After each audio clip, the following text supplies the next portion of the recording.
MD Azizul একটি comment করেছেন, আমি আমার বউকে ডিভোর্স দিব, কিন্তু আমার কাবিনের 2.5 লক্ষ টাকা দেওয়া সম্ভব না। সে যদি মামলা করে তাহলে আমার কত দিনের জেল হবে, একটু জানাবেন please. Please reply.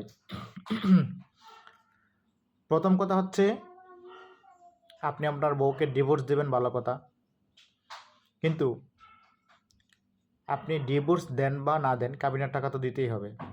R divorce দিলে তো অবশ্যই, যেহেতু আপনার সাথে ওনার সম্পর্ক ছিন্ন হয়ে যাচ্ছে, সুতরাং আপনার তার দেনা পাওনা যা ঋণ আছে, তার সাথে যা লেনদেন আছে সব কিছু পরিশোধ করা দরকার। আপনি যদি তার টাকা পরিশোধ না করেন তাহলে আপনার দেওয়ানি জেল হতে পারে, আর এটা আপনার বাধ্যতামূলক। যেমন মনে করেন যে আপনি কারো কাছ থেকে টাকা হাওলাত নিলে যেভাবে পরিশোধ করতে হয়, কাবিনের টাকাটাও সেমভাবে পরিশোধ করতে হয়। আশা করি আপনার উত্তরটি পেয়েছেন।